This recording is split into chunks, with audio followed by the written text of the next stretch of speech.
और छत्तीसगढ़ की लोक कला पंडवानी गायन को वैश्विक पहचान दिलाने वाली पद्म विभूषण तीजन बाई अब हमारे बीच नहीं है।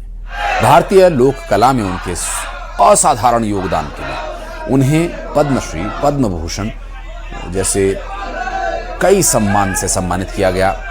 देश के कई अन्य सर्वोच्च नागरिक सम्मान जिसमें पद्म विभूषण भी शामिल है उन्हें दिया गया था। तीजन बाई के शव को उनके पैतृक गांव गनियारी लाया गया, जहां राजकीय सम्मान के साथ उन्हें अंतिम विदाई दी गई। मिथिलेश हमारे सहयोगी इस वक्त हमारे साथ जुड़े हुए हैं। मिथिलेश, जिस तरह से तीजन बाई ने अंतर्राष्ट्रीय स्तर पर छत्तीसगढ़ और इसके लोक कला को पहचान दिलाई थी, खासकर पंडवानी को, अब वो पहचान तो बनी हुई है लेकिन वो पहचान दिलाने वाली वो महान विभूति अब हमारे बीच नहीं है। अभी कौन कौन पहुंचे वहां पर और क्या कुछ है डिटेल्स अपने पास? देखिए, आज लोग बेहद ही कम बातों से तीजन बाई को देख सकते हैं। पीछे तीजन बाई अपना पंचतत्व में बड़ी संख्या में की बात किया, कलाकारों की बात किया जाए, सभी को ने अपने अपने तरीके से उनको श्रद्धांजलि दी है। जब से ये खबर नहीं है तब से लोग काफी विराम है, काफी गंभीर है। पूरा संपूर्ण गांव आज एक तरह से शोक को डूबा हुआ है। वो तो भी कहा क्योंकि पंडवानी गायिका तीजन बाई एक ऐसी शख्सियत थी जिन्होंने पंडवानी को न सिर्फ शहर, प्रदेश, देश और देश तक लेकर गई थी। और कहीं न कहीं जो इस गांव की पहचान होती है वो तीजन बाई के ही कारण होती है। हमारे सामने कुछ कलाकार भी अच्छी उनसे बातचीत करेंगे। आज तीजन बाई पूरी रही, कितने गंभीर, ये बहुत बड़ी हमारे लोक संस्कृति की क्षति है।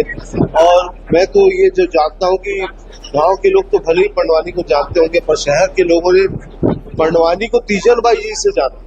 उन्होंने जिस तरीके से पंडवानी को आगे बढ़ाया और कापालिक शैली थी उनकी गाने की, और देश विदेश दुनिया में उन्होंने पंडवानी को पहुंचाया, वो अद्भुत है।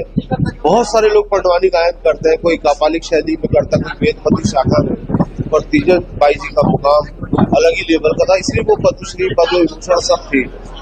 मुझे लगता है कि उन्हें भारत रत्न भी मिलना चाहिए क्योंकि उनकी उपलब्धियां अद्भुत है।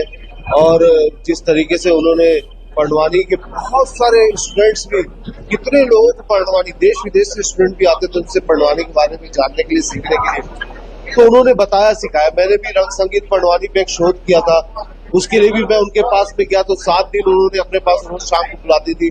मैं उनके निवास में जाता था, बाकायदा पंडवानी के बारे में बताती थी। हम एक ही कार्यालय में भी काम करते थे, अगल बगल हमारा बेंच था, अगल बगल बैठते थे, तो अद्भुत नेचर था। पर कभी इतना काम किया उन्होंने पंडवानी को लेकर कि कभी अपने स्वास्थ्य में उस तरीके से ध्यान नहीं दे पाई हूँ, क्योंकि रोज रात को कार्यक्रम होते थे। छत्तीसगढ़ में तो लगातार मतलब रात को कार्यक्रम चालू होता है, फिर पूरी रात चलता है, सवेरे खत्म होता है।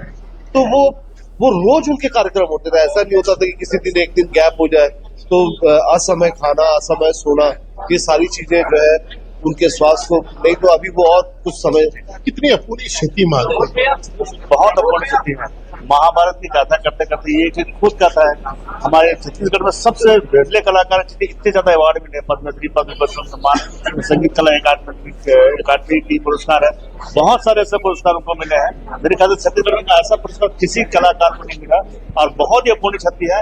ये बताओ कि ये तो बगैर माइक के डग्गा में गाने वाली थी, लेकिन फिर कई बार तो जैसे डग्गा फेल हो करता था तो वो उन्हें आवाज में गाती थी और उनकी आवाज कभी बहुत दूर तक जाती थी। हाई पिच के ऐसे कलाकार मेरे ख्याल से हिंदुस्तान में मैंने ऐसा कभी नहीं देखा कि इतनी बड़ी कलाकार जो हमारे, और सबसे बड़ा अगर ये तीजन बाई दुनिया में नहीं रही है इस तरह के चले गई, तो ये हमारे छत्तीसगढ़ सबसे अपूर्णी क्षति मान चाहिए। लेकिन लोग जो है से यहाँ पर है। और आज ये बात सादगी की हो रही है, हजारों की संख्या में यहाँ पर पहुंचे हुए थे, उनको अंतिम विदाई देने किस तरह से रही। तो आज तीजन बाई जरूर नहीं रही, लेकिन ये जरूर है वो हमेशा लोगों के दिलों में जो है वो जीवित रहेगी। और वो शरीर से नहीं हमारे बीच में रहेंगे, लेकिन आत्मा से जुड़े रहेंगे। हमेशा जब कला की बात आएगी तो जाहिर है मिथिलेश, जिस तरह की उनकी पर्सनैलिटी थी, हालांकि आमने सामने मिलने का तो मौका नहीं मिला, लेकिन इसी तरह लाइव बातचीत करने का अवसर ज़रूर न्यूज़ 18 के साथ उनकी बातचीत हुई। और उस दौरान जिस ग्रामीण परिवेश से आने वाले एक कलाकार, एक ऐसे व्यक्ति जो कभी स्कूल नहीं गई, जिन्होंने कोई फॉर्मल एजुकेशन नहीं ली, उनके अंदर लोक कला की तो जो कला थी, कला की जो पहचान थी और उस कला को बेहतर तरीके से प्रेजेंट करने का तो एक गुण उनमें था ही। उसके साथ साथ एक बेहतरीन व्यक्तित्व की भी वो धनी थी। बातचीत करना, लोगों का मन मोह लेना और ऐसे मुरझाए हुए चेहरों पर मुस्कान ला देना उनकी पर्सनैलिटी में शामिल था। और जाहिर है एक बहुत बड़ी क्षति तो है ही। बहुत शुक्रिया आपका इस पूरे मामले पर जानकारी देने के लिए, वहां मौजूद लोगों से बातचीत कराने के लिए।